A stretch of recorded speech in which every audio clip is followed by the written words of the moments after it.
Morning. I'm John Sigmund. I'm the general manager of the reservoir.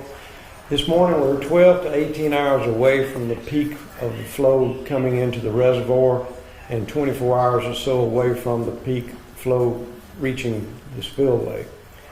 So this morning we're releasing 60,000 cubic feet per second. We plan to hold that flow for the next 12 hours if possible, and therefore we will be allowing the lake to increase in level somewhat. It's already in a scary range, as I said, and it's getting more scary, but we feel like it's prudent to store in the lake at this time opposed to storing it in the floodplain. So hopefully we can achieve that. If we don't, we'll certainly let everyone know, but right now you still need to plan on a 36-foot river. Hopefully it won't get there, but as sure as you don't plan on it, it will. And if we get a lot of rain coming in, that's going to change everything. However, at this point in time, we don't think there's any rain in the next 24 hours.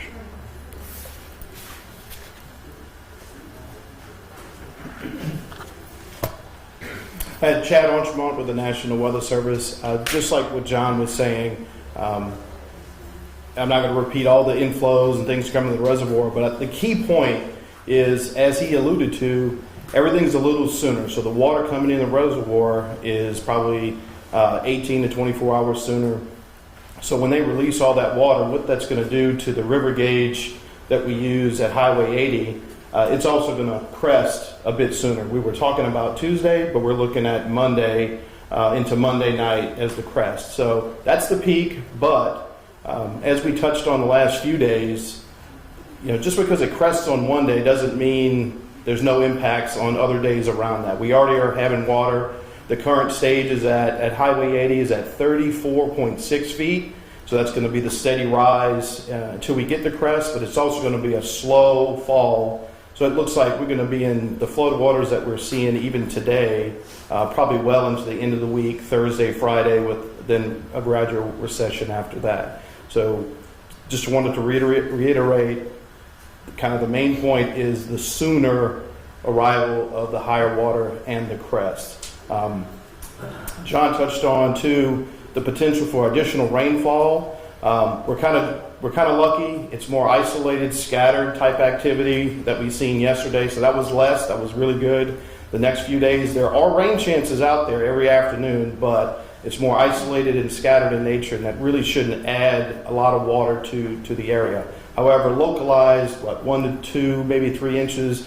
Summer downpours that we may see, but usually that doesn't really impact the whole river and things like that. So main point is the earlier arrival, and the forecast is still going to be 36 feet. And we're just hoping for the best that maybe it could be a little bit different, but that's what we're planning for. So thank you.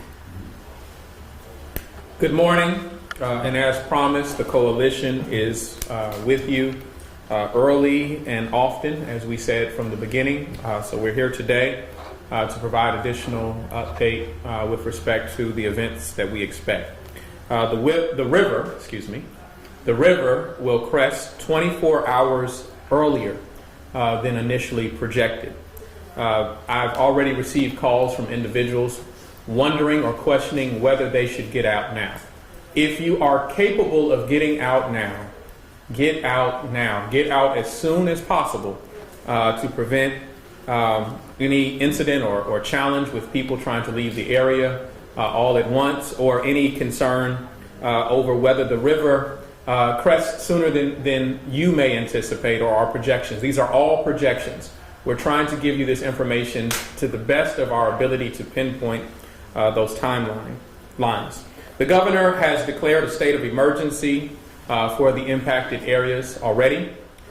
Please heed the warnings for evacuations, as I stated a moment ago. JTRAN is still available to assist those residents who are in need of assistance getting out of those projected impacted areas. Entergy will strategically cut off power. If you remain in a flooded area, you likely will not have power. And so this is an additional reason why you should seek alternate arrangements, whether it be a hotel or staying with a family member outside of the flood-prone area. or in the extreme and dire circumstance that you do not have any other place to go, we do have shelters. There's a shelter at the Police Training Academy, which is at 3000 St. Charles Street. Once again, there is a shelter for those that do not have any other recourse and need a place to stay, and that is at 3000 St. Charles Street. Collect all of your important items and place them in a storage bin. Consider if they remain in the house, place them as high as you possibly can. If you can remove certain items from the home, that is ideal. Take pictures now. You want to take pictures so that if there are any insurance claims with respect to damage that you suffer in your home, you have documented evidence of the items that you had and the condition that they were in prior to the events that we are talking about. This is something that I'm not 100% certain that we mentioned in the 2020 flood, but we want to make certain that we mention this to residents now. If you have additional vehicles, of course, if you're evacuating, you're taking the car that you're driving away in, but if you have additional vehicles at your home, please remove those vehicles if they are able to drive. We have talked to New Jerusalem. We want to thank Pastor Pickett, who has offered his church as a place to park those additional vehicles, and that is not a great distance from many of the anticipated impacted areas. And so you can park your vehicle at New Jerusalem Church, which is directly across the street from Precinct 4 Police Precinct. And so we will have eyes on your property, eyes on your vehicles. As has been stated on multiple occasions, JPD, along with the Sheriff's Department, will step up patrols in the areas that are going to be impacted. And so you will have frequent and consistent patrol in the area. It is possible for approximately 100 to 150 homes to be impacted by this year's event. The question was asked yesterday, the approximate number of homes that may be impacted, and the estimate at this time is between 100 and 150. Stay out of flood areas, not only for threat to your life, but threat to the work and effort of volunteers and agencies who are trying to protect the area. Again, even if the water appears shallow, you are not aware of what may be lurking underneath even that shallow or what appears to be shallow water. There may be a manhole cover that has come up because the water has released it, and you can find yourself in a position where you may drown. And there are also other agents that may be in that water that may be threatening to you, and so we want you to stay out of flood areas and impacted areas. I think someone said in one of our previous press conferences, we don't need sightseers. Watch the flooding from your TV camera. Our news media, I'm certain, will do a upstanding job in covering everything that's taking place. We do not need sightseers, and we do not need you to put yourself or those that are helping with rescue efforts in harm's way. Sandbags will continue to be provided at Michael Avalon until 6 p.m. today, and from 9 a.m. to 6 p.m. tomorrow, Sunday. You have to fill the sandbags yourself at this time. For those residents that may be physically incapable of that, we will look to make adjustments and support you.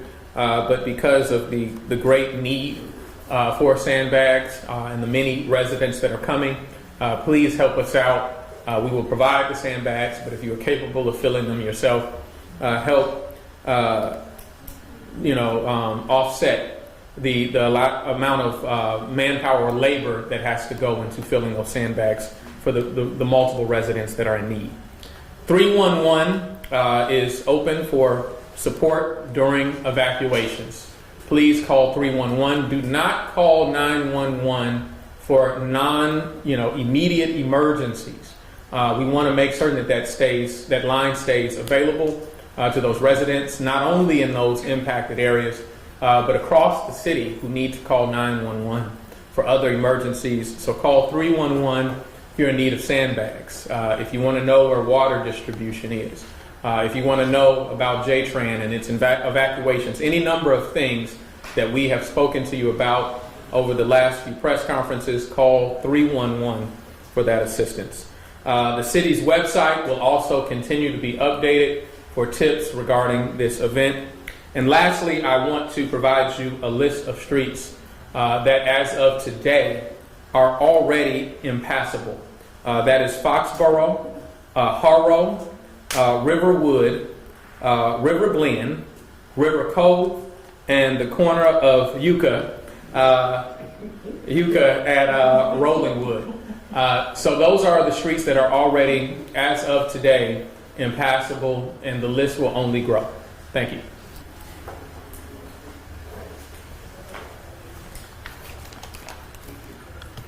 Good morning, Joey Perkins, Hinds County Emergency Management Director. The big thing that we want to stress this morning is to be prepared. Again, if you need to evacuate, gather your belongings, let someone know where you'll be going, and evacuate. I'll talk about Rosemary Road and Moncure Road in the Terry area. There's water in the road there. County Public Works has taken barricades to block that off.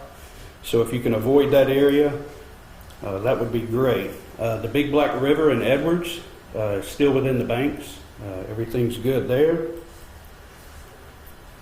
If you're in Byram, the city of Byram, and you need sandbags, they'll be available at Davis Road Park throughout the day. You'll have to fill your own, but they are available. And lastly, if you have received damage from the rain event or flash flooding, or do receive damage in the coming days, we'd like for you to use the self-reporting tool at msema.org. There's a button there. Click on it, go to Hinds County, self-report your damage, so we can collect that, and we will follow up with that. That is very important. Again, we're working with all the agencies and entities to coordinate this effort, and we appreciate everyone. Thank you.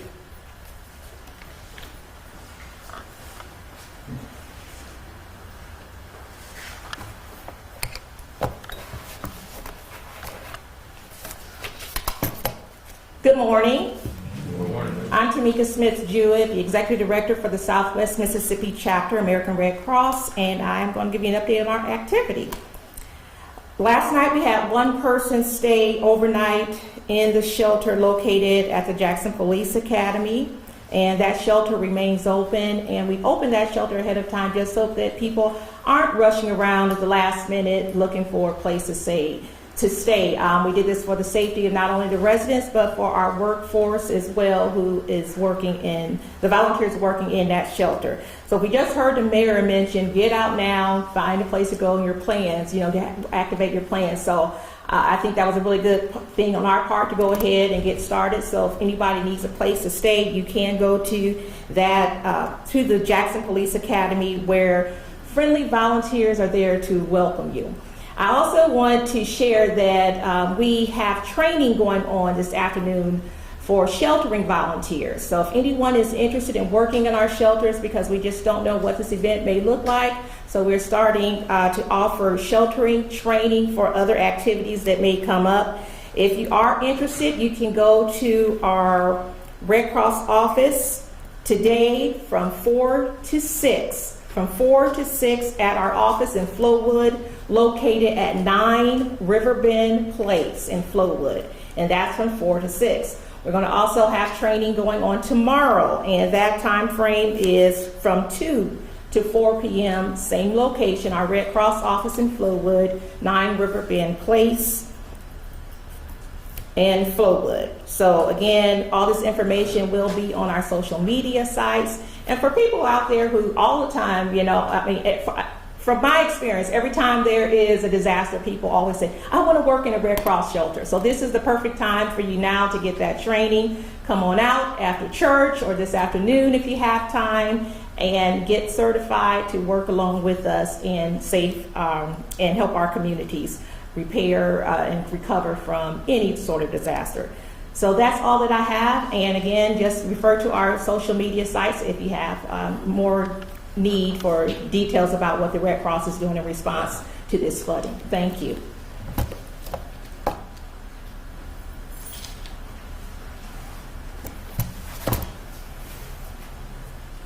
Good morning, Cleotha Sanders, Deputy Fire Chief, Jackson Fire Department.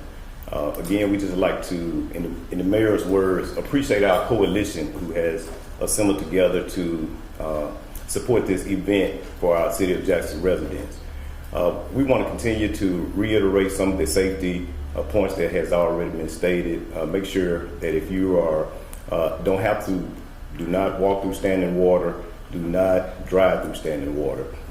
In addition to some of those things that some of our residents who are not going to evacuate during this time when Entergy decides to or has to cut services, we want to make sure that everyone that stays in Jackson is safe. So we want to make sure that if you're going to use a portable generator, make sure that it is at least 10 feet away from any opening, any door opening, any window, so you can be safe. So you want to make sure that you check the batteries in your carbon monoxide alarms, because we don't want any inadvertent deaths. So we ask that you use those generators appropriately. And also we'd like to state that we know that the pressure of rescuing is going to be demanded on our first responders. So we ask one other thing, that you help the Jackson Fire Department and the rest of the responders by, if you're going to be cooking, make sure that you're staying in the kitchen, because we don't want any accidental fires. So if you can help us out on that end during this time, making sure that your smoke alarms are working, making sure that if you're going to be in the kitchen cooking, that you are monitoring those efforts during that time. Because like I say, our efforts is always about life safety. And while we are preparing for this flood, we just don't want any inadvertent fires or accidental fires. So we ask that you help us out in that aspect to help keep our citizens and everyone safe. Last thing, I wanted to give a shout out to our firefighters and our recruits. Our recruits, they have been assisting with sandbagging, and our firefighters have been assisting with water distribution. So we just ask that you all, when you see a firefighter, just thank them for their service, because they have, even during this time, went above and beyond to assist our City of Jackson residents during this time. So we thank you.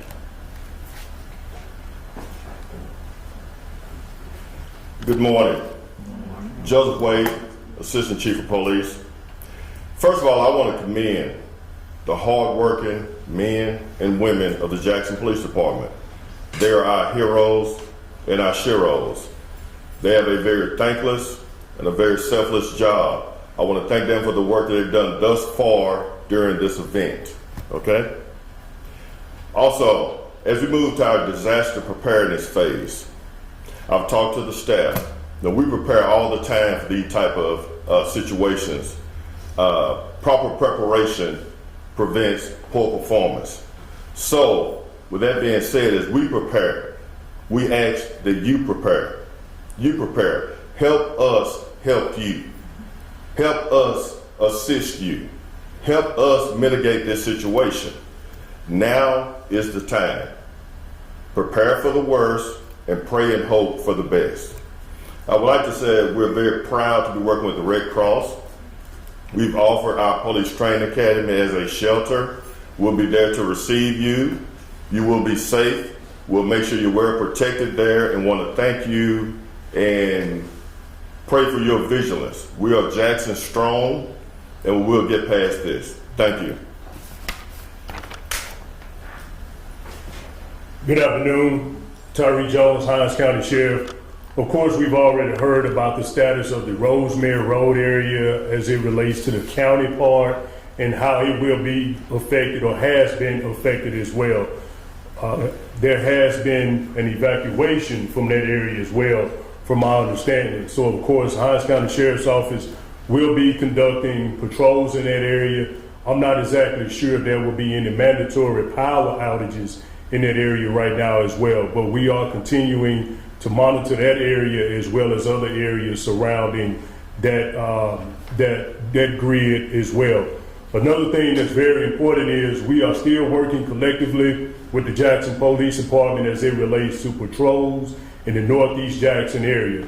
We have the men and women of the Hinds County Sheriff's Office that will be conducting patrols in that specific area on a round-the-clock basis starting this afternoon throughout the tenure of this event as well.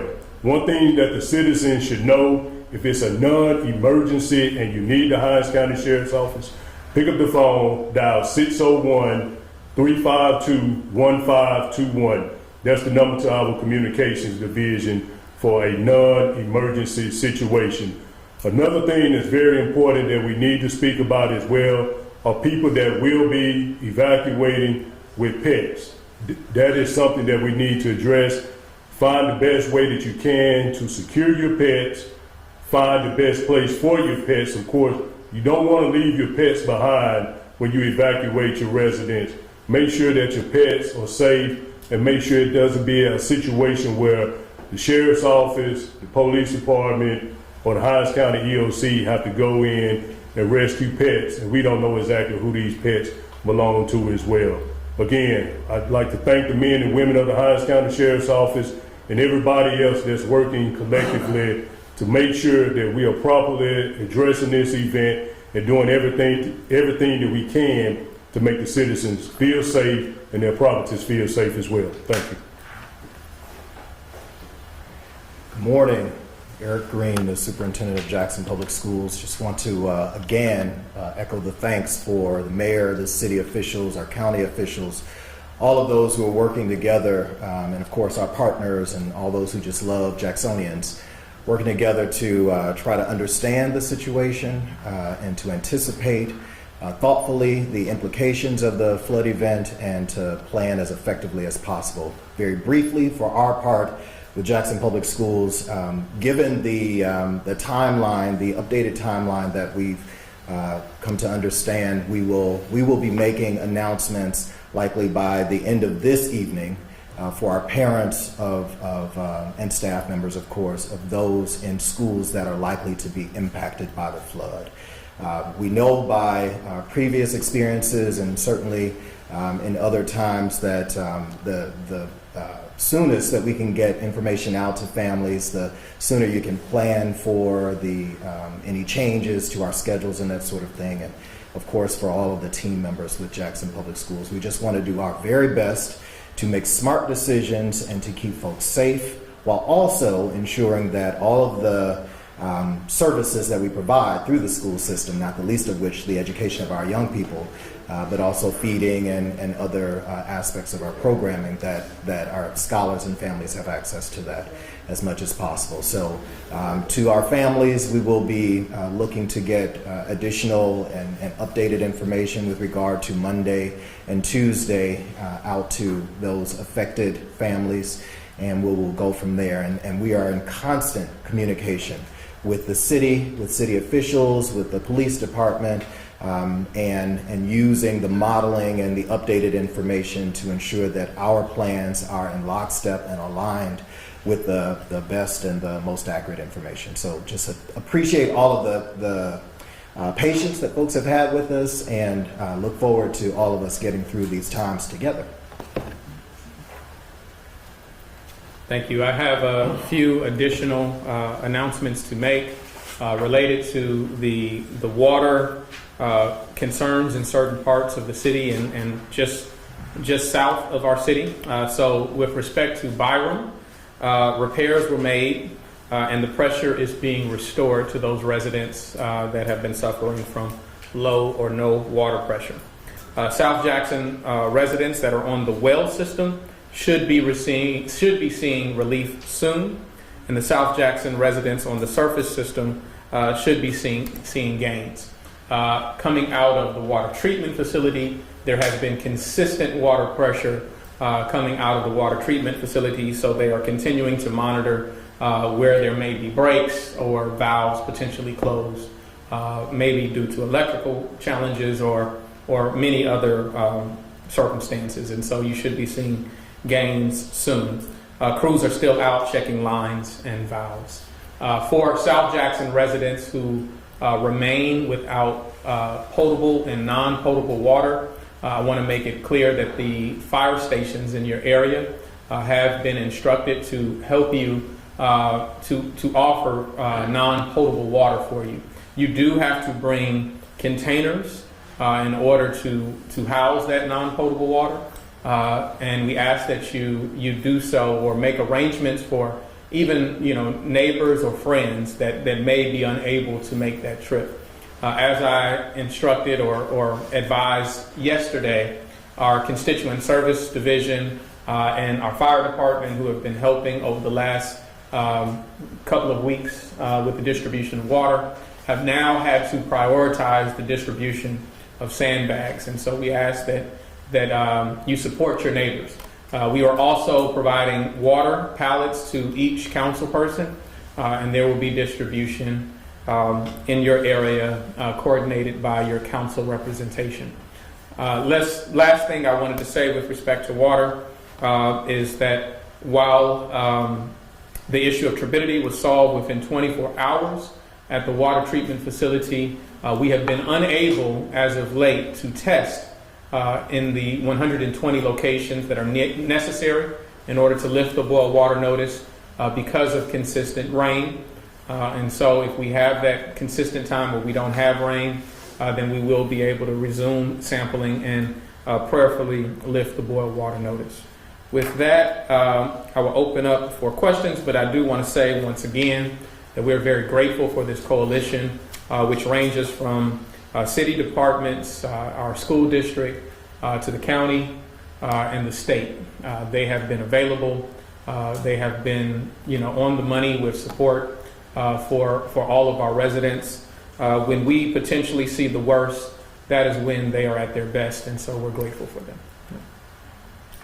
Yes. I don't think we'll get there at this point, but is there a water stage or a river stage that would endanger the water treatment facility at some point? I know we're more than 36, but would that be at 37 or 38 or 39, or do we know? What I can share with you is that in the 2020 event, there was no threat to the water treatment facility at that time. I think that, as we go into modeling, the higher you go, there's the potential threat to anything. The city in its entirety, for example, if we get to a certain stage. But as a reference point, I can just say that in 2020, there was any threat registered to the water treatment facility at that time. And as it stands today, the modeling, while a significant risk, and I want to make sure that I articulate that to our community, is not anticipated to be higher than the 2020 event. Yeah. All right. Can we talk about the shelter and what's available there, and what do people need? How they plan? What do they need to plan to do? If you can step to the mic.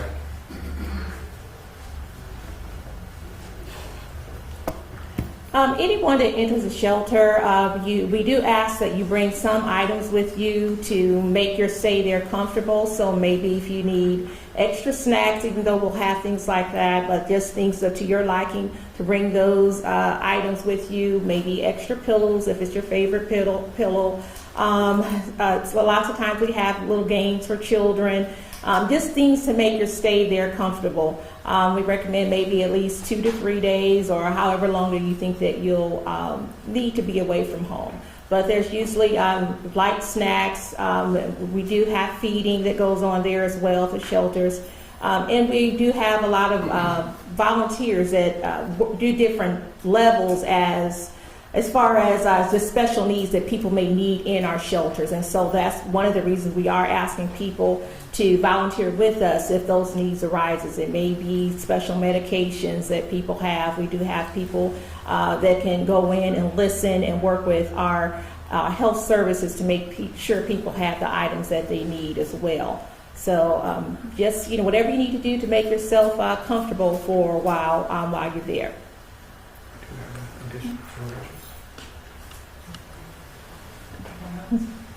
I do want to repeat the advice of providing or maintaining critical documents that you may have, insurance cards, things that you may need while you're away from your home. If you have health concerns, all of those important documents that could potentially be threatened in the event of flood waters coming into your home.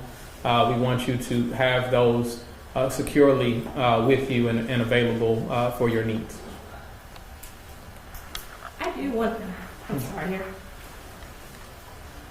See, our partners here keep you straight. So he did say something in my ear, and I don't want to pass that up. He mentioned toiletries. So we do, there are showers at the facilities. So if anyone needs to take a shower there and bring your favorite soap or your toiletries to make sure all the comfort items that you would need in your shelters. So thank you, partner.